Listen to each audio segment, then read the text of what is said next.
지난 시간에 우리는 4장 말씀을 통해서 예수님께서 제자들이 배에서 광풍을 맞이한 이야기를 같이 나누었죠.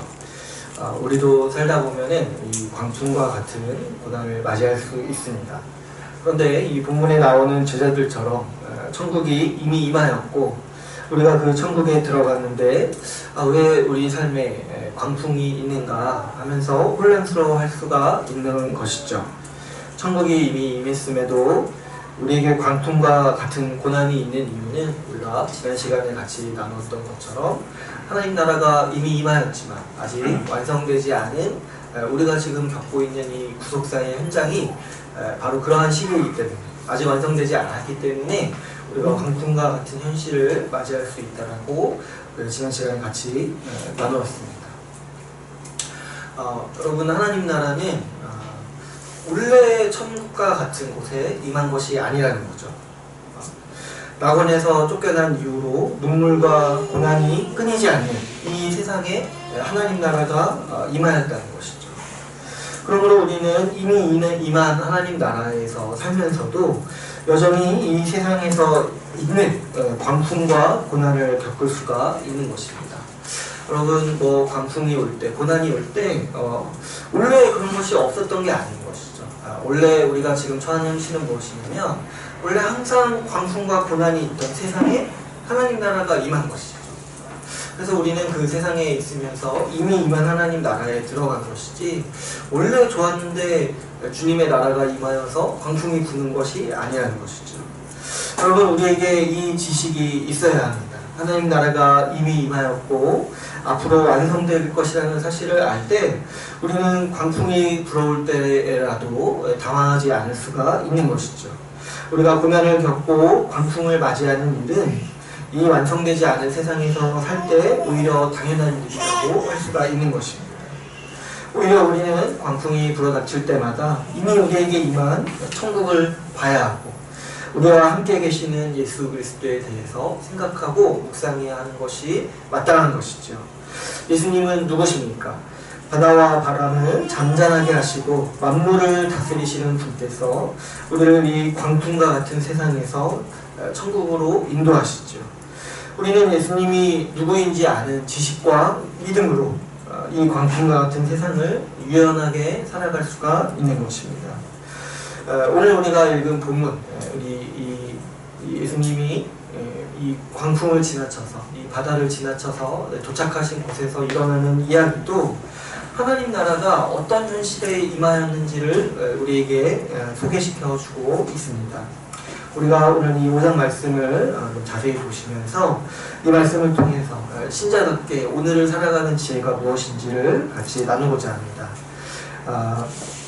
오늘 나눈 이 본문은 지난 시간에 예수님이 바다를 건너서 도착하신 지방에서 일어난 이야기죠. 예수님께서 배를 타고 가려 하셨던 곳은 본문을 자세히 보시면 다 아시겠지만 유대인들이 살던 지방이 아니었다고요. 이 거라사인의 지방이라고 되어 있고 20절을 보면은 이 지역의 이제 명칭이 데가볼리라고 이렇게 되어 있어요. 이 데가볼리라는 말의 뜻은 이제 10개의 고을이라는 뜻이라고 해요. 그러니까 어느 한 마을만 있는 것이 아니라 여러 이제 도시들이 모여 있는 굉장히 큰 지역을 가리키는 곳이고, 그리고 이제 이 지역은 본문을 보면 알겠지만 이제 돼지떼를 키우던 지역이었어요. 거의 2,000마리 정도나 있었으니까 아주 그 지방의 산업이라고 할 수가 있었겠죠. 근데 이제 이 돼지떼가 있었다는 걸 보고 딱 우리가 알 수 있는 것은 무엇이냐면 여기는 이제 유대인들이 사는 곳이 아니라는 거예요. 왜 그러냐니까 유대인들은 이제 돼지를 싫어하죠.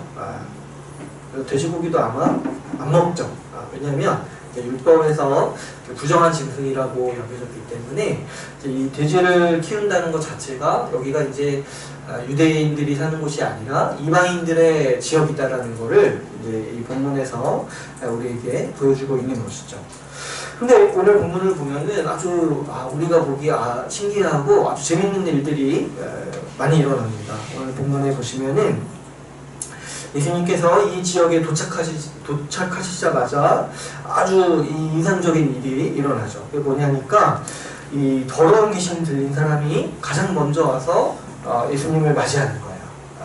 딱 예수님이 내리자마자 배에서 내리자마자 이 더러운 귀신이 영접하려고, 더러운 귀신 들린 사람이 영접하려고 예수님을 맞이하는 것이죠. 근데 이 오늘 본문을 보면은 아주 이례적으로 이상하게도 이 더러운 귀신 들린 사람에 대해서 성경이 굉장히 자세히 묘사합니다. 그렇죠? 우리가 하나님 찾기를 해야 되는데 본문을 보면 귀신 찾기 이런 것 좀 해봐야겠죠. 굉장히 길게 묘사하고 있어요. 어떤 묘사가 나오냐면은 무덤 사이에서 이제 거처한다고요. 그러니까 약간 보면은 서양 귀신인데 좀 우리 동양 귀신과 비슷한 성향이 있죠. 이건 농담이에요, 여러분. 아무튼 근데 또 어떤 묘사를 하냐니까 이 쇠사슬과 고랑은 이제 이 쇠사슬을 묶는 이 고리를 말하는 거겠죠. 이 고랑을 깨트릴 정도로 힘이 세다는 거야. 여러분 힘이 센 사람은 좀 의심할 필요가 있어요. 귀신의 힘이 세다는 거죠. 그리고 또 어떤 이 귀신에 대한 묘사가 있어요. 이 밤낮으로 늘 소리를 지르면서 위협한다는 거죠. 그러니까 밤낮으로 소리를 지르는 사람도 좀 의심해 볼 필요가 있죠. 이건 다 농담이야. 그리고 또 아주 또 우리 특이한 표현이 있는데 이 귀신 들린 사람이 어떻게 하고 있어요? 돌로 자기를 이제 자해하고 있다는 거야. 이거 얼마나 이게 무섭겠습니까? 사람을 보면은 사는 것도 무덤가, 그리고 힘도 굉장히 써서 감히 접근할 수도 없고. 그러니까 사람들이 어떻게든 이 사람을 묶어보려고 했던 것 같아요. 그런데 쇠사슬까지 끊을 정도면은 이게 얼마나 힘이 센 거겠습니까? 그래도 거기다가 가만히 있는 것도 아니고 계속 밤낮으로 고함을 지르면서 위협하는 것이죠. 근데 또 그렇게만 해도 무서운데 어떻게 하고 있어요? 자기 자신을 막 돌로 치면서 해하고 있다는 거예요. 이게 이제 귀신 들린 사람을 이제 성경에서 굉장히 자세히 묘사하고 있는 것 같아요. 이게 딱 이렇게 유심히 보면은 이제 우리 문화에서 생각하는 귀신과 비슷한 점도 있고 좀 다른 점도 있어요. 그런데 여기서 우리가 좀 염두에 둬야 할 것은, 여기서 나오는 귀신은 뭐 이렇게 무덤가에 거주한다고 해서 이렇게 죽은 사람의 영혼이다 이렇게 생각하는 것이 아니라는 거죠. 이 성경에서 나오는 귀신은 다 이 사단과 그의 무리들을 말하는 거죠. 그래서 이제 우리나라 말로서 이제 귀신이라는 말이 이제 의미하는 어떤 이미지가 있지만은 이 성경에서 나오는 귀신들은 약한 영, 사단의 이 무리들, 사단의 부하들, 이렇게 우리가 이해하는 것이 성경적인 이해인 것이죠. 근데 이제 성경에서 이 사단의 무리들을 묘사할 때 굉장히 공포스럽고 이 분을 바라는 이 포악한 모습으로서 묘사하고 있죠. 그래서 우리가 사실 요한계시록을 보더라도 이 사단을 묘사할 때 포악한 자라고 해요. 포악한 자. 분을 바라고 아주 이 화를 내면서 포악한 모습을 묘사하고 있는 것이죠.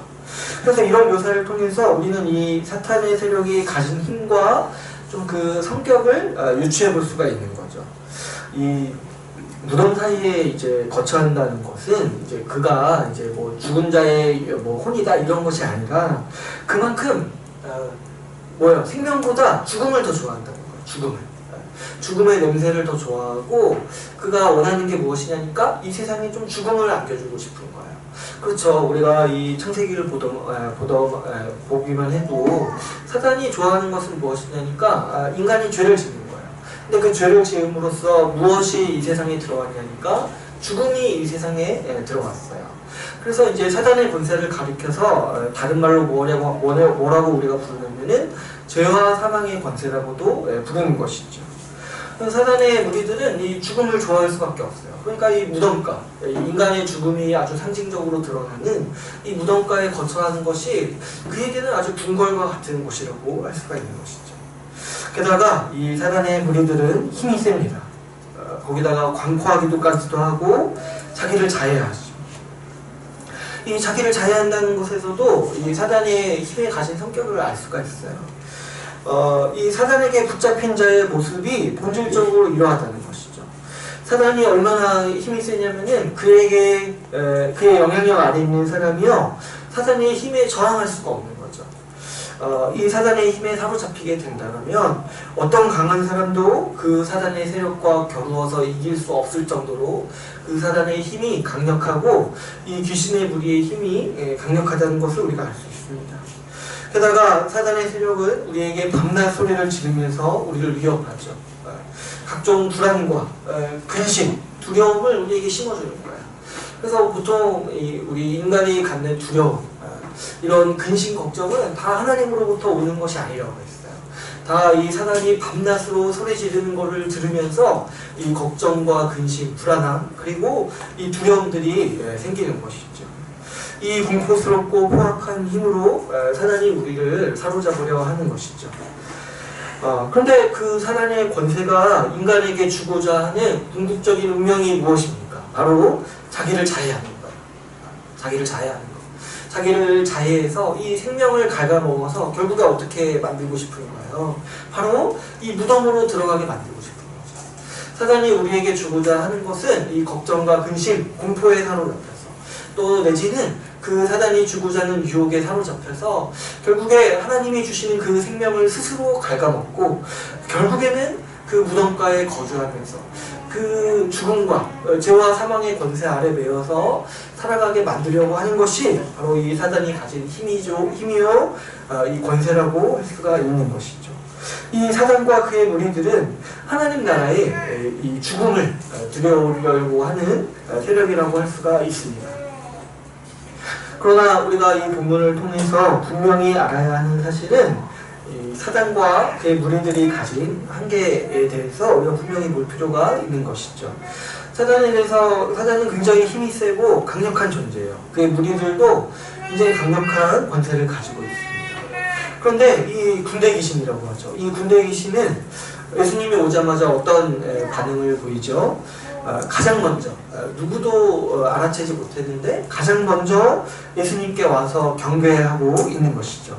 우리가 6절에서 7절 말씀을 보면은 이 귀신의 모습은 어떠합니까? 이 쇠고랑을 끊을 정도로 아주 강력하고 누구도 이 귀신을 제어하거나 통제할 수 없었는데 지금 예수님 앞에서 이 귀신은 어떤 태도를 보이고 있습니까? 달려와 절하면서 아주 두려움으로 벌벌 떨고 있어. 그러면서 어떤 요청을 하냐니까 자기를 괴롭히지 말라고 간청하고 있는 것이죠. 이 두꺼운 쇠고랑도 이 귀신을 제어하지 못했는데 예수님이 오신 것만으로도 이 사단의 이 무리는 그 앞에서 두려워서 아주 벌벌 떨면서 제발 자기를 괴롭히지 말라고 절하면서 간청하는 모습을 우리가 볼 수가 있는 것이죠. 우리가 이 모습을 좀 기억해야 하는 이유는 어떤 분들은 좀 약간 이교도적인 세계관을 가지고 있어요. 무엇이냐니까 이 세상을 이해할 때 이 세상을 하나님과 사단의 전쟁터로 이해하는 분들이 있는 거예요. 그래서 어떤 영적 싸움 이런 얘기를 하면서 이 사단을 이기기 위해서 우리도 막 치열하게 싸워야 되고 예수님도 마치 우리와 같이 사단과 그의 무리들과 함께 싸우고 있는 것처럼 묘사하고 있는 거예요. 그래서 막 이 세상을 막 귀신이 지배하고 있으니까 막 우리가 막 어디 가서 막 이렇게 땅을 이렇게 밟아야 되고 어디 이렇게 이 귀신의 지형도를 그려서 파악해서 우리가 이렇게 막 전투를 해야 된다라고 이렇게 막 묘사를 하고 이 세상에 대해서 그렇게 그린다는 것이죠. 그리고 또 뭐 어떤 영화를 봐도 그래요. 어떤 이제 이렇게 악한 영과 이 천사의 아주 선한 영이 막 싸우고 있다고 이렇게 막 보여주고 있는 거예요. 근데 여러분 사실 주님 보시기에는 아주 그런 것들이 다 웃긴 얘기들이죠. 왜 그러냐니까 이 사단 무리들은 주님과 싸울 생각을 못해요, 여러분. 어디 감히 주님과 내가 지금 뭐 싸워보겠다 마음먹은 사단과 악한 영이 어디에 있습니까? 그런 것들은 다 인간의 상상력이 만들어낸 세계관이고 인간들이 만들어낸 사람들이 생각해낸 어떤 아주 미신이고 우상과 같은 생각이라고 할 수가 있는 것이죠. 실상은요 모두가 하나님의 손 안에 있죠. 사단도 하나님께 순종할 수밖에 없는 존재인 거예요. 그래서 여러분 본문에서 볼 때도 지금 이 귀신, 이 군대 귀신도 아무리 강력한 힘을 가졌지만 예수님 앞에서 무엇을 행할 때 예수님의 허락을 구하고 있어요. 그분의 허락과 그분의 인정이 없이는 아무것도 할 수가 없는 거죠. 그러므로 우리는 이 사단을 이해할 때 있잖아요. 너무 큰 권세를 그에게 줄 필요가 없어요. 사단의 힘에 너무 압도당할 필요도 없는 것이고, 그가 예수 그리스도 앞에 순종하는 존재라는 것을 우리가 이해할 필요가 있는 것이죠. 사단과 그의 세력들은 예수님이 어떤 분인지 알기 때문에 그분을 경배하고 그분을 두려워합니다. 오히려 이런 면에서 좀 우리가 이 사단을 본받을 필요가 있죠. 우리는 너무 예수님이 누구인지 몰라서 사실 경배도 하지 않고 무시할 때가 있는 거예요. 그러나 예수님이 누구인지 정말 제대로 안다면, 그분의 영광과 그분이 하나님과 같은 분이시라는 걸 안다면 우리도 그분을 경배할 수밖에 없는 것이고 그분을 두려워할 수밖에 없는 것이죠. 예수님께서는 지극히 높으신 하나님의 아들이십니다. 그분은 하나님과 같은 분이라서 누구나 그분을 마주 대하면은 그분이 어떤 분이신지, 그분의 영광을 마주 대할 때마다 두려워서 벌벌 떨 수밖에 없는 것이죠. 그러나 귀신과 하나님을 경배하는 사람의 아주 근본적인 차이점이 있습니다. 그게 무엇이냐면 이 사단과 그의 무리들은 하나님을 향하여서 두려워하는 일에 그치는 것이죠. 7절 말씀을 보시면 이 사단은 아주 괴로워하면서, 이 예수님을 보면서 아주 괴로워하면서 부르짖고 있어요. 나와 당신이 무슨 상관이 있습니까? 이 예수님의 이 존재만으로도 아주 괴로운데, 그래서 이제 자기가 여기서 벗어날 수가 없는데 뭐라고 얘기하냐면 나는 당신과 상관이 없지 않습니까? 하면서 예수를 두려워하고 경외하지만 함께 있기를 너무 싫어하는 거죠. 아주 정말 그 그림자도 보기 싫어할 정도로 함께 있기 싫어하면서 경배하고 두려워하지만은 함께 있기 싫어하는 것이 이 사단과 하나님의 백성이 가지는 아주 중요한 차이점이죠.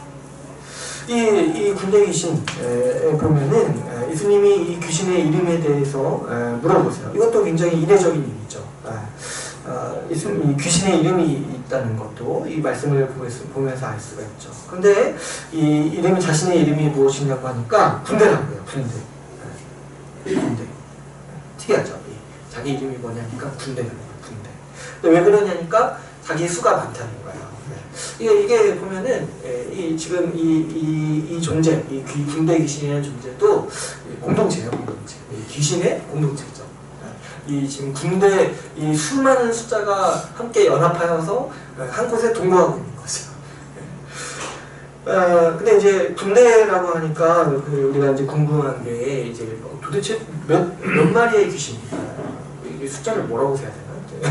몇 명이라고 할 수도 없고, 얼마나 많은 귀신들이 모였길래 군대라고 할까 이제 궁금할 수가 있죠. 근데 이제 보통 뒤에 보면은 2,000마리의 뭐 이제 돼지떼라고 하고, 그러니까 천단이라고 이제 얘기하시는 분들도 있는데 사실 이제 그건 알 수가 없죠. 왜 그러냐니까 이 수많은 귀신들이 지금 한 사람한테 또 있는 거잖아요. 그러니까 뭐 2,000마리의 뭐 이렇게 돼지가 나온다고 해서 2,000마리다 뭐 생각할 필요는 없을 것 같아요. 그런데 그 당시 이제 군대 이 헬라어로 이제 레기온이라고 하는데, 이제 뭐 들어보신 적 있을 수도 있지만 군대 단위가 군대라고 이렇게 불렀을 때 그 단위가 이제 보통 5,000명에서 6,000명이라고 해요. 그러니까 뭐 우리가 정확한 숫자는 알 수 없지만 상당히 많은 숫자가 같이 모여서 연합하여서 동거하고 있다라는 것을 우리가 좀 이해할 수가 있죠. 근데 이 군대 귀신이 아주 특이한 요청을 하는 거예요. 그러니까 이 귀신은 이 복음서에 나오는 모든 귀신 중에 아주 특이한 귀신이에요. 보통 귀신은 이제 예수님이 떠나라고 하면 군말 없이 떠나는데, 이 귀신은 이제 좀 숫자가 많고 힘이 좀 세니까 그런지 한 가지 예수님께 간청을 해요. 그러니까 자기가 지금 이 지방에서 좀 떠나고 싶지가 않다는 거예요. 그래서 어떻게 하냐니까 좀 허락을 구하는데, 어떻게 하냐니까 저 돼지떼에 우리가 들어가게 해달라고 허락을 구하는 것이죠. 그러니까 굉장히 특이하죠. 근데 이제 무슨 이유인지는 모르겠지만 이런 요청을 하는 거예요. 근데 예수님께서는 이제 허락하시죠. 그래라 이제 뭐 돼지떼로 이제 들어가라 이제 허락하세요. 근데 이제 그 뒤에 이제 더 특이한 일이 일어나는 거예요. 이 귀신이, 이 군대 귀신이 2,000마리나 되는 이 이 돼지떼에 들어가자마자 어떤 일이 일어나요? 이 돼지떼들이 갑자기 미쳐서 날뛰면서 이 바다를 향해 돌진하는 거예요. 그래서 본문에 기록하기로는 2,000마리나 되는 돼지떼가 이 바다로 들어가서 몰살했다는 거예요. 왜 이해하기가 좀 어렵죠? 왜 이런 일들이 일어날까요? 아마도 이제 우리가 이제 추측해 볼 수밖에 없는데, 아마도 군대 귀신이 그만큼 예수님을 보고 두려워서 아주 정신이 나간 게 아닐까라고 우리가 좀 쉽게 추측해 볼 수가 있죠. 그러지 않고서야 자기가 지금 돼지떼에 들어가기를 요청했는데 또 이제 그 돼지떼를 몰아서 이제 죽는 것이죠.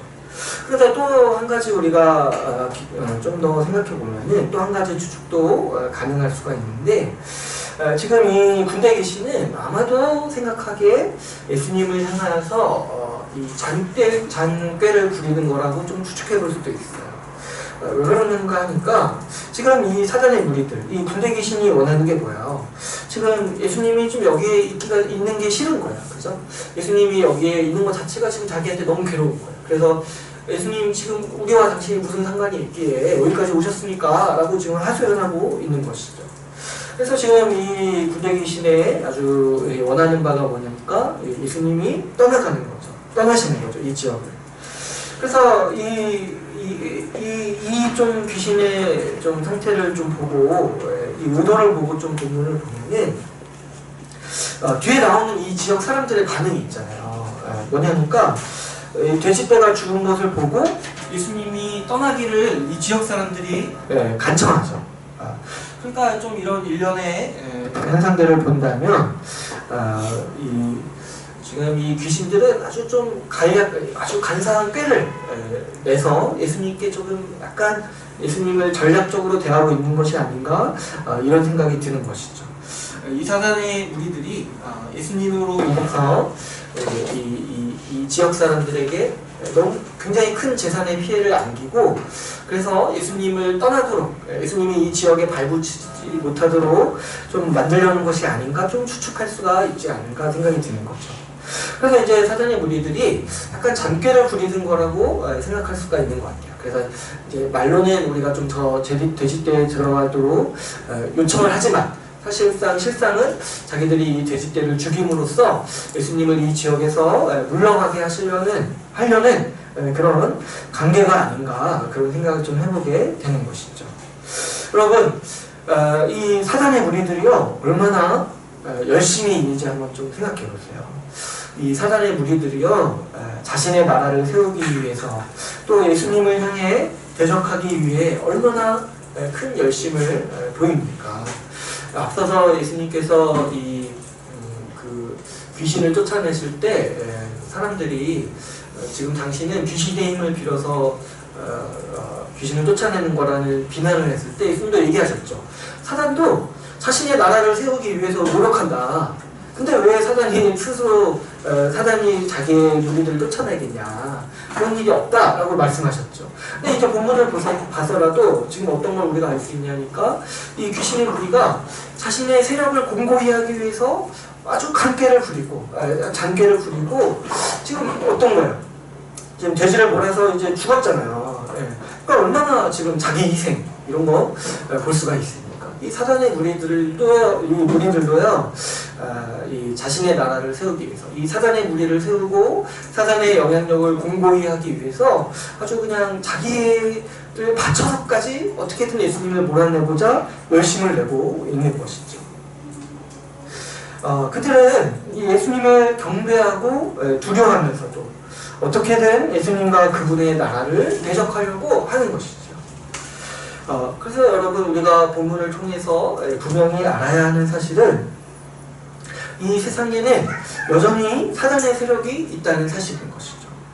그리고 게다가 그들은 얌전히 가만히 있는 세력이 아니라는 거예요. 우는 소리를 내며 삼킬 자를 찾고 있다고 했어요.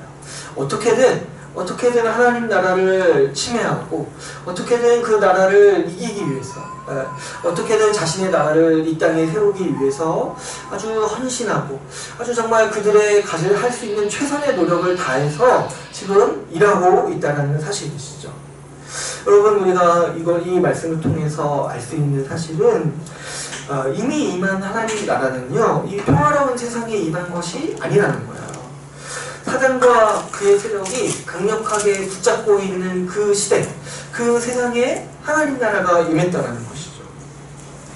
로마서 5장 14절의 표현을 따르면 사망이 왕노릇하고 있는 그 시대에 하나님 나라가 임했다는 것이죠. 그래서 여러분, 하나님 나라는 아주 평화로운 시대에 임한 것이 아니라 지금 하나님 나라를 적대하는 그 사단과 그의 무리들이 힘을 내서 아주 반발하고 있는 그 상황 가운데, 그 시대 가운데 그분의 나라가 임했다는 것이죠. 사단과 그의 무리들의 입장에서 한번 생각해 보면 원래 세상은 그들의 세상이고 그들의 천하였어요. 오죽하면 예수님을 사단이 유혹할 때 뭐라고 얘기했냐면 예수님이 너가 나에게 절하면은 어떻게 한다고 했어요? 내가 이 세상을 너에게 주겠다고 했어요. 그만큼 이 사단과 그의 무리들은 이 세상을 자기들의 것, 자기들의 세력이라고, 자기들의 영향력 아래에 있는 세상이라고 여겼던 것이죠. 그런데 그들의 태평성대가 이제 끝난 거예요. 언제 끝났냐면은 하나님의 말씀이 임하였을 때, 하나님의 말씀으로 예수 그리스도의 나라, 하나님의 나라가 이 땅에 이미 임하였을 때 사단과 그의 무리들이 직감하였던 현실이 뭐예요? 이제 우리는 끝났구나. 이제 하나님 예수님께서 오셨고 이 땅에 임하셨고 이제 그분의 나라가 말씀으로 심겨졌을 때 사단이 직감적으로 깨달았던 사실은 이제 우리의 시대가 끝나고 이제 우리가 도망가야 되는 거다. 하나님이 이 땅에 임하시지 않았을 때, 예수 그리스도가 이 땅에 오시지 않았을 때는 우리 마음대로 살 수 있는 아주 태평성대였는데 이제 예수님의 오심으로 말미암아서 우리는 도망가야 하고 우리는 패퇴하는 시대가 됐구나 라고 이제 그들이 직감하게 되는 것이죠. 그래서 이제 사단과 그의 마귀는 오늘 본문과 같은 태세를 취하고 있는 것이죠. 예수님을 두려워해요. 그래서 자기가 지금 도망갈 수밖에 없고 쫓겨날 수밖에 없어요. 그런데 어떻게 해서든 그분의 일을 방해하고 자신들의 나라를 조금이라도 유지하려고 애쓰는 것이 지금 이 사단의 나라에서 일어나고 있는 형상이라고 우리가 이해할 수 있는 것이죠. 제가 이 월드컵 때 이렇게 인터넷 이런 게시판 같은 데 보니까 그런 말이 있더라고요. 이런 얘기 들어보셨어요? 젖잘싸 이런 얘기 들어보셨어요? 네? 아주 줄임말 최신 용어인데 젖잘싸 뭐냐니까 졌지만 잘 싸웠다. 그래서 이제 월드컵 응원할 때 우리나라 하도 약체니까 좀 젖잘싸 좀 해라, 이렇게 저도 좀 잘 싸워라 이렇게 이제 하는 식으로 이제 이런 용어가 있다고요. 네, 아주 이런 거, 이거 저만 알았던 것 같은데 아주 뿌듯하네. 젖잘싸. 근데 이제 이 사단이 지금 하고 싶은 게 뭐냐니까 이건 거예요. 졌지만 잘 싸웠다. 지금 사단은요, 앞에서도 봤다시피 자신이 졌다는 걸 알고 있어요. 왜냐면 하나님이 직접 오셨으니까. 하나님의 아들이 오셨으니까 이거 어떻게 할 수가 없는 거예요. 근데 지금 사단이 원하는 게 뭐예요? 사단과 사단의 무리들이 원하는 게 뭐예요? 자기 졌다는 거 아는데 그 가운데 어떻게든 좀 발악해보고 싶은 거예요. 자기들이 패해서 도망가면서도 어떻게든 한 사람이라도 무덤으로 더 끌고 가기 위해 길을 쓰며 기승을 부리는 시대가 바로 지금 우리가 살고 있는 시대라는 것이죠. 아주 못된 놈들인 거죠. 졌으면 좀 깔끔하게 져야 되는데 지금 어떻게든 발악을 하면서 혼자서 망할 수 없다. 어떻게든 하나님의 영광을 조금이라도 갉아먹기 위해서 어떻게든 졌지만 내가 그래도 하나님과 이만큼 배척했다는 거 선전하기 위해서 한 사람이라도 하나님이 만드신 이 피조물들 중에 한 사람이라도 더 이 무덤가로 끌고 가고자 하는 것이 이 사단의 아주 악한 발상이고 태도인 것이죠. 사단과 그의 무리가 기승을 부리고 우는 사자처럼 진노하고 분노를 바라는 이유가 여기에 있습니다. 그들은 하나님 나라가 임함으로 자신들이 패했다는 사실을 알았어요. 그런데 이것 때문에 지금 분노하고 있는 거예요. 분노하고 있는 거예요. 자신들이 패했다는 거 알지만 인정하지 않는 거죠. 알지만. 그 우리가 죄인의 그 속성을 나눌 때 알지만 인정하지 않는 거 있다고 했잖아요. 그게 사단의 아주 속성이에요. 졌다는 거 아는데도 인정하지 못하고 어떻게든 발악하려고, 어떻게든 하나님의 영광을 조금이라도 깎아보려고 분노를 바라는 거 있잖아요. 진노하고 있는 거. 자신이 졌기 때문에 지금 진노를 바라고 있는 거. 그래서 이 요한계시록에서도 지금의 시대를 묘사할 때 용이 분노를 받는다고 이렇게 아주 묘사하고 있습니다. 그러니까 아주 사단이 분노하고 이렇게 밤낮으로 소리를 지르면서 울고 있다는 거예요. 사자가 우는 것처럼 울고 있다는 거예요. 왜 그러냐니까 자기가 졌기 때문에, 결정적으로 하나님 앞에 얻어맞았기 때문에 그 분을 사귀지 못하고 진노하고 있는 시대가 지금 우리가 살고 있는 시대라는 것이죠. 그렇다면 여러분, 사단은 어떤 방식으로 세상을 향해서 그의 분노를 바라고 있습니까? 어떤 방식으로 진노를 바라면서도 어떻게든 한 사람이라도 본문에 나오는 이 돼지처럼 자신과 함께 죽도록 만들고 있습니까?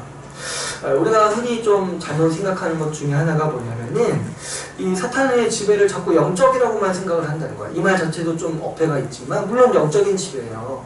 근데 그 지배가 어떻게 드러나냐면은 우리에게 굉장히 실제적으로 나타난다는 것을 우리가 좀 이해할 필요가 있는 것이죠. 여러분, 사단의 지배는요, 그 영향력은 영적이기도 하지만 실제적이라는 사실을 인식해야 돼요. 그래서 에베소서에서 사도 바울이 우리를 권고할 때 우리의 싸움은 혈과 육이 아니라 하늘에 있는 권세자들을 대적하는 거라고 했어요. 근데 이게 무슨 말이냐니까 지금 우리가 일어나는 실제적인 현상들의 이면에는 뭐가 있냐면은 사탄의 권세가, 공중의 권세 잡은 자가 자리 잡고 있다는 것이죠. 제가 많이 얘기했지만 사탄의 아주 강력한 힘을 우리가 어디서 볼 수 있냐면 우리의 생각과 사상을 지배하려는 데서 나타나는 것이죠. 사탄은요 굉장히 매력적인 사상가예요. 이 사탄이요 못생겼다고 생각하면 안 되는 것이죠. 사탄은 굉장히 잘생겼어요. 제가 아주 높게 평가하는 영화 중에 그 데블스 애드버킷이라는 옛날 영화가 있어요. 90년대 영화인데 아주 그 사탄을 매력적으로, 근데 그게 굉장히 현실적인 거예요. 너무 매력적이기 때문에 사람들이 거기서 벗어나지 못하고 현혹되는 것이죠. 이미 수많은 사람들의 생각과 이 사상을 유혹했고 할 수만 있다면 신자에게까지 자신의 사상을 전도하려고 하는 것이 이 사탄의 이 모습인 것이고, 그가 분을 바라는 것도 어떻게든 가진 방법을 다 써서 자기와 같은 생각을 하게 하는 거, 자기가 만들어낸 사상을 전파하려는 거, 이것이 바로 사단의 전략이고 지금까지 해오는 그의 분노라고 할 수가 있는 것이죠. 사단과 그의 무리들은 각종 더러운 사상으로 사람들의 삶을 무덤의 수준으로 끌어내리고자 전력을 다하고 있는 것이죠. 그래서 여러분, 한 사회의 구성원들이 어떤 생각을 가지고 있는가 우리가 유심히 살펴볼 때 이 사회가 악하다는 좀 결론을 내릴 때 있잖아요. 사회 전체가 악하게 돌아가고 있는 모습들을 보면은 우리가 항상 생각해야 하는 것은 지금 이 사단과 그 무리들이 분노를 바라면서 열심히 살고 있구나 라는 것을 우리가 이해할 수가 있는 것이죠. 이 사단이라는 사상가가 얼마나 치명적이고 파괴적인 영향력을 가지고 있는지 짐작하게 되는 것이죠. 이렇게 이단이 이렇게 붕괴된 거는 말할 필요도 없고, 그뿐만 아니라 이 사회 전반적으로 악한 분위기를 형성하면서 이끌어가는 모습을 볼 때 여전히 이 사단은 밤낮으로 분을 바라면서 소리를 지르면서 자신을 자해하고 있구나 라는 것을 우리가 인식할 수가 있는 것이죠. 오늘 우리가 이 본문에 나오는 이 데가볼리라는 지역, 이 이방인들의 지역도 얼마나 사단이 강력하게 지배하고 있는지 비춰주는 장면이 나오죠. 우리가 14절을 보시면은 14절 한번 보시면 이 돼지들이 이렇게 몰살당하고 이 돼지를 치던 자들이 놀라서 이 동네 사람들에게 알리는 장면이 있죠. 아마도 이 돼지떼들은 이 한 사람의 소유가 아니라 이 마을 사람들이 공동으로 이렇게 소유하던 돼지떼인데 이렇게 소작을 맡겨서 이렇게 몇 사람 이제 고용을 해서 이 돼지떼를 양육하도록 한 것 같아요. 그래서 이제 이 2,000마리의 돼지떼들은 한 사람의 재산이 아니라 그 이제 데가볼리 지역 사람들의 여러 사람들의 이제 소유가 모인 결과라고 할 수가 있죠. 그런데 이 15절을 보시면 오늘은 이 15절을 우리가 한번 좀 유심히 생각해 봤으면 좋겠어요. 이 15절을 보시면은 어떤 아주 이상한 일이 일어나는데요. 어떤 일이 일어나냐면은 이 마을 사람들이 와서 봐요. 그 지금 일어난 일을 봐요. 근데 어떤 반응을 보이냐니까 이 귀신 집혔던 자가 옷을 입고 정신이 온전하여서 앉은 것을 보고 두려워한다. 이상하죠? 원래는 정상적인 사고방식이라면 어떻게 해야 돼요? 귀신 들린 사람을 두려워해야 되잖아요. 근데 이 사람들이 와서 지금 어떤 태도를 보이고 있어요? 온전한 귀신이 떠나가고 온전한 사람이 앉은 것을 보고 지금 두려워하고 있는 것이죠. 그러니까 지금 이 마을 사람들도 사실은 정상이라고 볼 수가 없어요. 여기 온 사람들도. 근데 이 사람들이 두려워한 것에 대한 실체가 무엇인지가 이제 16절, 17절을 보면서 우리가 좀 더 잘 이해할 수가 있는 것이죠. 16절을 보면은 이 돼지떼가 어떻게 몰살당하는지를 그들이 듣죠.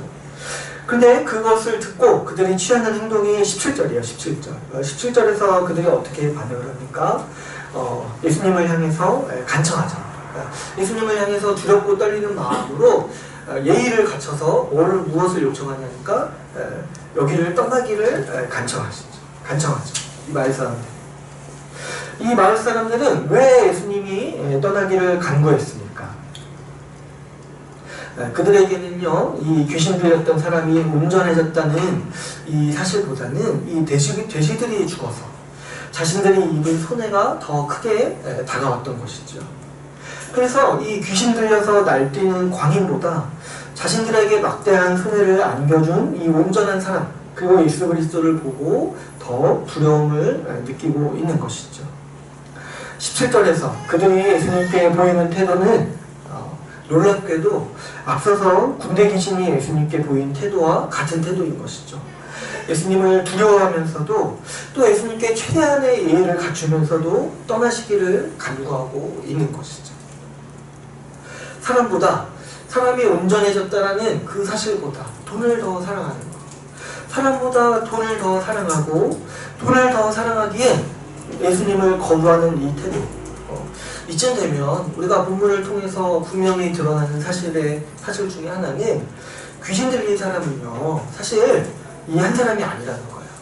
사실 이 데가볼리 지역 마을 전체가 사단의 생각에 흘려있고 사단의 사상에 사로잡혀 있고 사단에게 귀신 들려있는 자들이라는 것을 우리가 분명히 알 수가 있는 것이죠. 우리는 앞서서 이 씨 뿌리는 자의 비유에서 하나님의 말씀이 열매 맺지 못하는 경우를 살펴봤습니다. 특별히 4장 19절에서 예수님은 이 하나님의 말씀이 열매 맺지 못하는 아주 중요한 힘으로서 무엇을 얘기하냐면 세상의 염려와 재물의 유혹과 기타 욕심이 들어와 말씀을 막아서 결실하지 못하게 한다라고 말씀하셨어요. 오늘 본문에 나오는 사람들도 사실 재물 욕심 때문에 예수님이 하신 일을 보고서도 예수를 거부하는 사람들이라고 할 수가 있는 것이죠. 그들에게는 온전해진 사람이 보이지 않았던 거죠. 자신들도 언젠가는 노력을 했을 거예요. 이 쇠사슬로 매고 이 사람을 진정시키려고 노력한 사람들도 사실 이 마을 사람들이지 않겠습니까? 그런데 예수님께서 오셔서 그 안에 있는 아주 강력한 귀신을 쫓아내고 그 사람이 온전해졌음에도 불구하고 이 돼지떼가 죽은 것으로 인해서 그들의 마음이 상하고 예수님을 향해 마음을 닫는 것을 보게 되는 것이죠. 예수님이 하신 일을 보고서도 그게 무슨 일인지 알았는데도 불구하고 이 돈에 대한 욕심, 이 재물에 대한 마음이 더 크기 때문에 예수님을 향해 차마 떠나달라고 요청하는 것이 이 사람들의 마음인 것이죠. 물론 이 사람들도 이 사람들에 대해서 비난할 수 있지만 또 우리가 깊게 생각해야 되는 문제는 이 재물 욕심, 이 돈 욕심이라는 것이 얼마나 강한가 하는 것이죠. 한 사회를 휘어잡고 사람들의 생각을 주로 지배하는 것이 바로 이 재물 욕심이라는 거예요. 사단은 이 한 사람을 휘어잡은 것뿐만 아니라 이 재물에 대한 욕심으로 이 마을 전체를 휘어잡고 있다는 것이죠. 이 사단의 사상, 이 사단의 유혹, 돈 욕심이요, 얼마나 사람을 돼지처럼 만들고 있습니까? 사람이 온전케 되는 일을 기뻐하기보다 돼지가 죽은 것을 슬퍼하는 것이 이 귀신 들린 사람들의 증상이라고 할 수가 있는 것이죠. 우리가 살고 있는 이 사회도 이 귀신 들린 증상과 무관하지가 않죠. 이 사람들의 눈에 돈이라는 가치 외에는 보이지 않는다는 것을 우리가 눈치챌 때 우리가 딱 누가 일하고 있다는 걸 이해해야 돼요. 지금 사단이 일하고 있구나 라는 것을 이해할 필요가 있어요. 우리 사회만 봐도 얼마나 이 돈의 힘이 강력하니까. 아주 어쩔 때 보면은 돈 때문에 미쳐 돌아가는 사회가 오늘날 우리가 살고 있는 이 사회가 아닌가 생각하게 되는 것이죠. 지금은 아니더라도 지금은 좀 나아졌다고 해도 그 2, 3년 전만 해도 이것과 비슷한 일들이 굉장히 많았어요.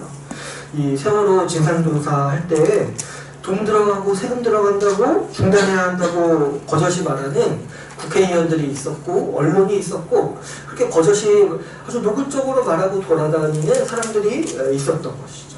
여러분, 이런 게 바로 귀신 들린 거예요. 이런 게. 그 뭐가 더 중요한지를 깨닫지 못하고 아주 돈에 눈이 멀어서 사람의 생명을 버젓이 이렇게 폄하하는 이런 태도야말로 아주 사단이 강력하게 휘어잡고 있는 사람들이 보이는 증상이라고 할 수가 있는 것이죠. 우리 한국 사회가 얼마나 돈과 이 선곡에 미쳐서 돌아가는지 우리가 곰곰이 생각해 볼 필요가 있죠. 여러분, 우리 한국 사회에서 가장 풀기 어려운 문제가 두 개가 있다고 하는데 이 부동산 문제와 교육 문제라고 해요. 근데 이 두 문제는 서로 관련이 있기도 하고, 왜냐면 이제 이 교육 문제 때문에 집값이 뛰기도 하잖아요. 근데 이 두 문제는 결국에 무엇으로 귀결이 되냐면은 결국에 돈 욕심 때문에 귀결이 되는 것이죠.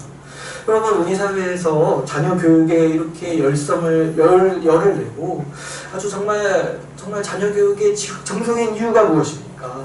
자녀가 공부를 잘해서 좋은 대학 가서 좋은 직장에서 어떻게 하기를 원하는 거야. 돈 많이 벌어서 성공하기를 원하는 이 부모들의 욕망이 반영된 결과인 것이죠. 그러다 보니 우리 사회에서 학생들은요, 각종 입시 경쟁에 시달리는 거죠. 입시 제도를 바꾸고 좀 이 과열 경쟁된 입시 문화를 바꾸려 해도 학부모들이 그런 것을 원하지 않는 것이죠. 좀 이렇게 우리 자식들 더 좋은 과외 받아서 다른 사람들 누르고 더 성공하기를 원하는 그 욕망들이 우리 한국 사회 교육에 반영되어 있는 것이죠. 교육을 한 사람을 빚고 한 사람을 정말 인격체로 성장시키기 위한 방편으로 보는 것이 아니라 그저 돈 벌기 위한 사업과 투자라고 생각하기 때문에 오늘 이 한국 사회에서 살아가는 아이들이 괴로운 것이죠. 또 부동산 문제는 어떠합니까? 집값을 잡기가 정말 힘든 거죠. 집값이 내려갔으면 하는 사람들도 많지만 또 우리 사회에 어떤 사람들이 많으냐니까 집값이 올라가기를 원하는 사람들도 많기 때문이죠. 그래서 이제 집값이 내려갈 때 힘들다고 말하는 사람들도 있고 집값이 올라갈 때 힘들다고 말하는 사람들도 있는 것이죠. 아무런 노동이 없이도 집값이 올라서 한 번에 큰 돈을 벌려고 혈안이 되어 있는 사람이 우리 한국 사회의 반 이상인 거예요. 반 이상. 그래서 그런 대다수인 것이 바로 우리 사회의 민낯인 것이죠. 정작 이 돈의 혈안이 되어서 고통을 겪는 사람들을 잘 돌보지 않고 있는 것이죠. 과열된 이 입시 경쟁 때문에 한국 사회에서 학생들은 얼마나 고통 가운데 있습니까? 집값이 터무니없이 오르는 것 때문에 얼마나 많은 사람들이 집 하나 얻기 위해서 힘든 시간을 보내고 있습니까? 근데 그런 거가 눈에 들어오지 않고 그저 내가 돈 벌기를 원하는 것이 그런 마음들이 모여서 만들어낸 것이 오늘날 우리 사회의 현상들인 것이죠. 요즘 대학가에서 이 가난한 학생들을 위해서 기숙사를 지으려 해도 지역 주민들이 반대하고 민원을 넘어서 그러지 못하는 경우가 종종 있다고 합니다. 근데 왜 대학교에서 기숙사 짓는 거를 지역 주민이 반대하냐니까, 지역 기숙사가 들어서면은 학생들이 이 원룸에 거주하려는 학생들이 줄어드니까 그 학교 주변에 임대 사업을 하는 주민들이 피해를 본다는 거예요. 그래서 아주 노골적으로 그런 걸 가지고 시위를 해요. 이 지역주 경제를 말아먹는 기숙사 건설을 반대하고 이 민원을 넘긴다는 거예요. 근데 이 정도로 얘기할 정도면은 얼마나 자신이 돈에 미쳤는지를 공표하는 건데, 그것들을 아주 부끄럼 없이 당당하게 시위하고 얘기하는 거 있잖아요. 그럴 때 이게 귀신 들린 사람이요, 다른 게 아니라 미친 사람이 아니라 정말 그런 사람들이 사실 귀신 들렸다라고 우리는 볼 수가 있어야 돼요. 이 부끄러운 줄 모르고 그런 주장들을 노골적으로 하는 모습들을 볼 때 우리 사회에 정말 얼마나 사단이 힘을 광포하게 발휘하고 있다는 것을 우리가 볼 수 있는 것이죠. 사단의 이 강력한 힘은요, 바로 이런 사회의 현상들을 실제적으로 만들어내는 것에 있는 것이에요. 뭐 우리의 기분을 상하게 한다거나 뭐 그럴 수 있죠. 우리가 좀 안 좋은 생각을 가지게 한다거나 그럴 수 있어요. 우리 개인에게 물론 얼마든지 영향을 미쳐요. 그러나 사단이 정말 우는 사자와 같이 강포하게 부르짖는 것들은 정말 이 사회의 흐름들을 볼 때 우리가 정말 사단이 일하고 있다고 밖에는 볼 수 없는 모습들이 있는 것이죠. 사람보다는 돈을 더 추구하고 하나님보다 돈을 더 섬기는 사회를 만들어내는 것이 이 사단의 강력한 힘이라고 할 수 있는 것이죠. 여러분, 우리도 여기에 현혹될 수 있어요. 우리도 언제부턴가 잘못 생각하다가 이 세대의 문화를 분별하지 못하고 우리도 이 안에서 잠겨 있다가는 우리도 언제든지 이 사단의 사상과 유혹에 휘말릴 수가 있는 것이죠. 그러나 여러분, 우리는요, 이런 사회에 하나님 나라가 이미 임했다라고 믿는 하나님 나라의 백성들입니다. 우리 역시도요, 이 군대 귀신 들린 사람처럼 살다가 자기를 자해하고 무덤을 향해서 살다가 예수로 말미암아 구원받고 새 삶을 사는 사람들이죠. 그런데 우리에게도 여전히 이 본문에 나오는 대가볼리와 같은 현실이 있는 것입니다. 하나님 나라가 이미 임했지만 이 한국 사회라는 대가볼리는요, 절대 만만한 것은 아니라는 것이죠. 여전히 사단은 기승을 부리고 돈 욕심과 더불어 자신의 사상으로 무장하여서 교회를 위협하고 있습니다. 그래서 자칫 잘못하다가는 교회도 이 대가볼리와 같이 변해가는 것이 이 사단의 아주 강력한 전략인 것이죠. 귀신에게 강력하게 붙들렸던 마을이 예수님을 향해 떠나기를 간청했듯이 우리 사회의 토양도 예수를 환영하지 않는 토양이라고 볼 수가 있는 것이죠. 교회를 향해서도 우리와 같이 되던가 아니면 떠나기를 원하는 것이 우리가 살고 있는 세상의 모습입니다. 오늘 본문에서 예수님은 이렇게 기승을 부리는 사단의 세력에 대해 어떻게 대응하실까요? 본문의 18절을 보면 예수님은 사람들의 간청을 듣고 그 지방을 떠나십니다. 언뜻 보면 이 예수님께서도 더 이상 이 강력한 사단의 영향력 아래 숨쓰지 못하고 후퇴하는 듯이 보이죠. 이 사단이 간청하는 대로 다 들어주시고 또 이 사단에 붙들려서 예수님께 떠나달라고 간청하시는 그 상황 앞에서 예수님도 별다른 일을 행하시지 않으시고 그냥 떠나시는 모습을 우리가 보게 됐죠.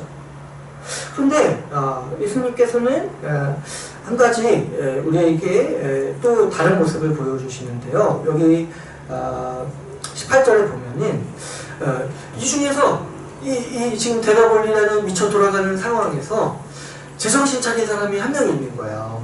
그게 누구냐니까 군대 귀신 들렸던 사람. 예수님 만나서 구원받은 사람은 지금 정신 차려보니까 지금 뭘 느끼는 거예요. 지금 여기 사람들이 이상하다는 거를 오히려 이 귀신 들렸던 사람이 아는 거예요. 자기가 한번 귀신 들려봤으니까 지금 아는 거예요. 아, 지금 여기서 살기 힘들겠구나. 지금 이 정도 사람들과 같이 살기 힘들겠구나. 그래서 예수님께 이 분쟁이 들렸던 사람들이 한 가지 간청을 하죠. 뭐냐니까 함께 가기를 원하죠. 지금 이 사람만 여기서 제정신인 거예요. 예수님 따라가기를 원하는 거예요. 그 빛을 본 거예요. 자기 귀신에 붙들려 있다가 이 빛을 가서 어떻게든 예수님 따라가야지 내가 살 수 있다는 게 이제 보이는 거예요. 근데 이제 예수님이 한 가지 이 불쌍한 사람에게 한 가지 부탁을 하십니다. 뭐냐니까 집으로 다시 돌아가서 주께서 너를 어떻게 불쌍히 여겼는지 너의 집에 가서 알리라는 것이죠.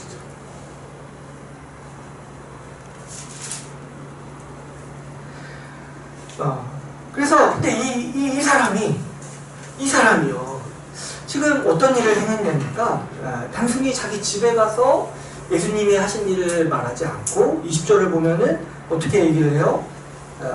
그가 예수께서 자기에게 어떻게 큰 일을 행하셨는지를 자기 집뿐만 아니라 자기 지역 사람들, 이 데가볼리 전 지역에 다니면서 전파하고 모든 사람이 그 소식으로 인하여서 놀랐다라고 오늘 말씀은 우리에게 기록하고 있는 것이죠.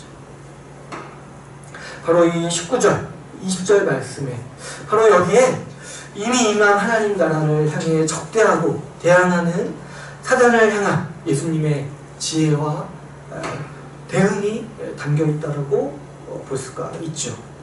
여러분, 사단은 어떠합니까? 사단은요, 어떻게든 이것저것 다 해오려고 해요.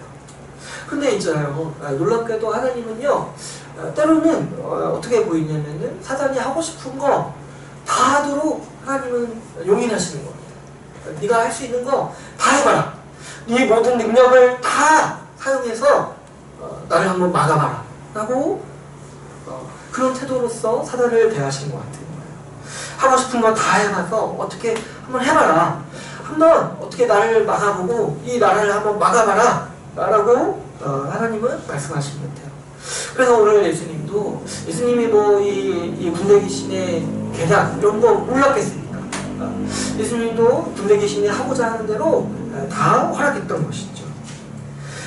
예수님께서는요, 사단이 아무리 모든 계략과 모든 힘을 다 동원하여도 이미 임한 하나님 나라를 대적할 수 없다는 사실을 보이기를 원하시는 것 같아요. 이 사단의 모든 관계와 강력한 영향력을 상대하시는 예수님의 방법이 무엇입니까? 바로 19절, 20절에 나오는 것처럼 복음이 전파되는 것이죠. 오늘 본문에서 사단은 예수님이 머무시는 것을 막았어요. 그래서 예수님이 다시 배 타고 떠나가실 때 이 군대 귀신은 아주 잔치를 벌였을 거예요. 그러나 예수님이 남기고 가신 이 한 사람, 이 구원받아서 주께서 하신 일, 복음 전하는 일을 이 사단은 미처 막지 못했던 것이죠. 우리가 CRPU를 보면서 하나님의 말씀을 무시하는 사람들에게는 이 말씀이, 이 복음이 굉장히 미약해 보인다라고 같이 나눴어요. 그러나 그 실상은 저 강력한 사단의 권세를 대적하는 유일한 무기로 주님께서 바로 이 말씀, 복음의 능력을 주셨습니다. 여러분, 요즘 우리가 이렇게 사도신경을 금요일에 같이 나누고 있는데, 제가 이제 사도신경을 묵상하다가도 참 우리가 살고 있는 시대가 쉽지 않다는 생각이 들어요. 얼마나 그 전통적인 믿음에서 떠나 있고 날마다 새 것을 부르짖으면서 사실 그동안 해왔던 것들을 다 무시하면서 참 이상한 시도들을 하고 있는 요즘의 모습을 볼 때, 그리고 얼마나 이 교회가 지금 무력화되고 좀 힘든가 이런 것들을 생각해 볼 때 우리가 살고 있는 이 사회의 문화가 참 호락호락하지 않다라고 여기게 돼요. 오늘날 교회가 얼마나 힘겨움을 겪고 있습니까? 세상 풍조와 이 풍파에 밀려서 교회는 점점 후퇴하고 있고 너무나 강력한 대적 앞에서 길을 쓰지 못하고 주저앉아 있는 듯이 보이는 게 오늘날 우리가 겪고 있는 현실인 거죠. 사실 이 교회 숫자가 줄어드는 것이 위기가 아니라 교회 안에서 복음을 따라 살아가는 사람들이 너무 적다는 것이 우리가 오늘날 직면하고 있는 정말 사단의 위협이고 위기라고 할 수가 있는 것이죠. 그러나 요즘에 제가 사도신경을 생각해보면 교회는요 2000년 역사 동안 지금까지 한 번도 만만한 대적을 상대해 본 적이 없다는 사실입니다.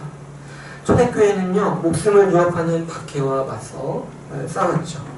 예수 믿으면 죽는다라는 정말 이 단순하고 위협적이고 아주 폭력적인 박해에 맞서서 신앙을 지켰죠. 그뿐만 아니죠. 종교개혁 시기에서도 그 세상의 기득권과 그 정말 목숨을 위협하는 그 위협 속에서도 진리를 지키기 위해 싸웠던 것이 바로 교회의 모습인 것이죠. 그러나 이 교회 역사 내내 이 강력한 사단의 권세는 아주 길을 쓰면서 대적했던 것을 우리가 쉽게 알 수가 있죠. 그러나 반면에 우리가 잊지 말아야 할 것은 이 복음의 힘은 얼마나 강력합니까? 교회 역사 2000년 내내 교회는 아주 힘겨운 싸움을 해왔어요. 교회사를 보면요 이런 게 있어요. 외부에서도 위협이 있는데 아주 좀 안타까운 일이 뭐냐면 교회 그 안에 있는 사람들도 어리석은 거예요. 그래서 사실 교회사는요 어떤 반듯한 역사가 아니에요. 교회가 얼마나 비틀거리고 휘청거렸는가에 대한 역사인 것이죠. 사실 교회사를 보면은 부끄러운 일도 굉장히 많아요. 교회가 그동안 역사적으로 자행한 실수들도 많고 잘못한 일들도 굉장히 많죠. 그러니까 이게 총체적 난국인 거예요. 외부에서도 교회를 위협하고 내부에서도 어리석고. 그래서 사실 교회는요 그 자체만으로도 보면은 지금까지 이어질 수가 없는 것이 바로 교회라 할 수 있어요. 그러나 이렇게 연약한 구성원들을 교회로 부르셨음에도 하나님께서는 이 교회를 통해서 오늘날 우리가 듣는 이 복음이 우리에게까지 오게 하신 거예요. 여기에서 교회가 2000년 동안 승리했다라는 증거가 강력하게 있는 것이죠. 왜? 교회는 어리석었어요. 그리고 사단의 힘은 강력했어요. 그러나 교회는 지금까지 승리해왔죠. 왜 그러냐니까 이 복음, 오늘날 우리가 듣고 있는 이 복음을 교회는 보존해왔고 오늘날까지 우리에게 전하면서 우리가 이 귀신에서 풀려날 수 있도록 교회는 힘을 발휘하고 있는 것이죠. 오늘 우리가 주일 예배 때 진실되게 사도신경을 고백하고 복음에 합당하게 그 신경을 이해하고 있다라면 우리는 적어도 한 가지 사실에 있어서 증인이라고 할 수 있습니다. 교회는 2000년 동안 한 번도 사단에게 패한 적이 없다라는 사실이죠. 오늘날 교회를 무너뜨리려 하고 변절시키려 하는 사단의 힘이 우리에게 강하게 느껴질 수 있습니다. 그러나 우리는 우리에게 몰려오는 이 미친 돼지떼들을 두려워할 필요가 없는 것이죠. 우리에게는 모든 사단의 관계를 이기고도 남을 복음이 있기 때문입니다. 그러므로 우리가 사는 시대가 사단의 사상에 매혹되어 있고 교회가 사단의 영향력 아래 힘을 잃어버린 것처럼 보일 때, 또 때로는 우리 자신도 이 사단의 사상이 너무 매혹적으로 보여서 유혹이 올 때 우리에게 강력히 요구되는 사명은 바로 이 복음을 전하는 것이다 할 수 있는 것이죠. 그 강력한 군대 귀신도 사단 마귀도 그 누구도 이 복음이 전해지는 것을 막을 수가 없는 것입니다. 주께서 하신 일, 이 복음이 전해질 때 사단의 지배는 끝이 나고 이 복음이 전파되는 곳마다 이미 임한 하나님 나라가 겨자씨 나무같이 열매 맺는 것을 주님께서 약속하셨기 때문이시죠. 이 복음에, 이 씨앗처럼 보이는 복음에 하나님의 모든 지혜와 하나님의 능력이 담보되어 있는 것이죠. 그러므로 교회는 시대가 어둡다, 교회가 망할 것처럼 한탄하는 이런 패잔병들의 모임이 아닌 것이죠. 교회는 항상 이 복음으로 인해 소망을 간직한 곳입니다.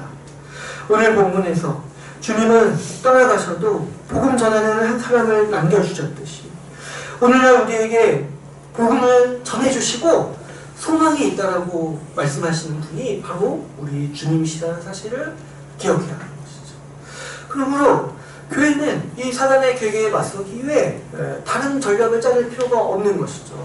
아니, 우리 예수님도 복음 맡기고 복음 전하는 사람 남겨두고 됐다 하고 떠나셨는데 오늘 교회가 무슨 지혜가 있다고 우리가 좀 맞서 싸우기에 다른 거 해야 돼, 뭐 이렇게 대접기도 해야 돼, 이런 얘기가 나오니까 그런 것이 아니라 주님이 이미 우리에게 주신 사명, 주님이 이미 우리에게 주신 강력한 행복임, 주님이 이미 우리에게 주신 이 사단의 계계를 막는 모든 말씀의 검, 이 복음을 교회는 붙들고 살아가야 하는 것이죠. 또 여러분, 주님께서 이 사단이 휘어잡고 있는 세상을 정말 소망으로 밝힐 수 있는 유일한 수단으로 주신 것이 무엇이냐니까 바로 이 복음이에요. 주님이 언제 이 사회를 변화시키기 위해 뭐 이렇게 뭐 복음화시키라고 하셨습니까? 뭐 이런 뭐 언제 주님이 뭐 이렇게 사회운동을 하고 하셨습니까? 주님이 이 어두워져가는 이 사단의 영향력 아래 있는 사회를 위해 우리에게 주신 무기가 무엇이냐니까 복음이라는 거예요. 복음. 여러분, 우리가 막 한국 사회가 지금 막 어둡다라고 말합니까? 막 우리가 교회가 지금 힘들다라고 말합니까?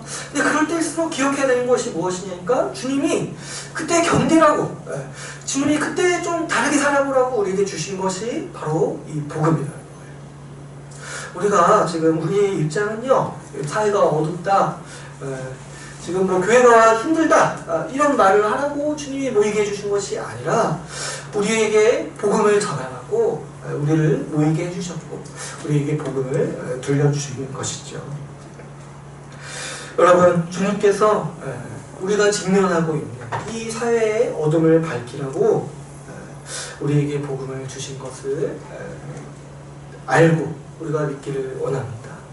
그러므로 우리가 복음으로 세워지고 복음 전하는 교회가 되기를 간절히 바랍니다. 이제 말씀을 맺겠습니다. 하나님 나라는 사단과 그의 무리들이 지배하고 있는 시대에 그 시대를 뚫고 이미 임하였습니다. 그렇기에 우리는 복음을 전할 때, 복음을 따라서 교회로 살아가려 할 때 아무런 저항이 없을 거라고 생각하면 안 되는 것이죠. 사단은 이걸 싫어해요. 교회를 싫어하고 복음을 싫어하고 예수 그리스도를 싫어해요. 사단이 각종 관계와 힘을 사용해서 길을 쓰고 방해하려고 기승을 부리고 있습니다. 어떻게든 한 사람이라도 무덤으로 끌고 가려고 오는 사자와 같이 우리를 향해 분노를 바라고 있는 것이죠. 그러나 그 사단을 완전하게 패배하게 하는 것은 우리 주님이 우리에게 주신 복음 외에는 없는 것이죠. 사단이 가장 괴로워하고 사단이 가장 무력하게 여기는 것이 무엇이냐니까 복음이 전파되는 것이죠. 이 복음이 전해질 때 사단의 사상이 무너지고 귀신의 지배 아래서 무덤같이 살아가는 사람들이 해방됩니다. 이 복음이 있기에 교회는 대가볼리와 같은 곳을 놀랍게 만들 힘이 있는 것이죠. 우리 모두가 이 복음을 사랑하여서 이 복음을 전하면서 살아갑시다.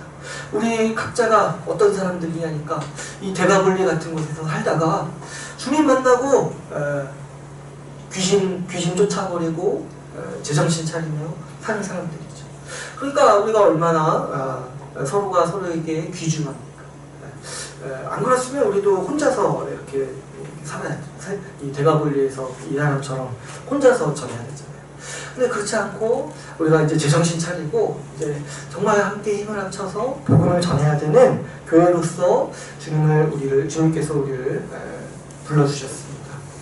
이 대가볼리와 같은 사회를 살아갈 때 이 복음을 간직한 교회로 인하여서 소망이 있다라고 고백하는 우리 주의 나라 교회가 되기를 소망합니다. 우리 말씀을 마치고 같이 기도하는 시간으로 보내길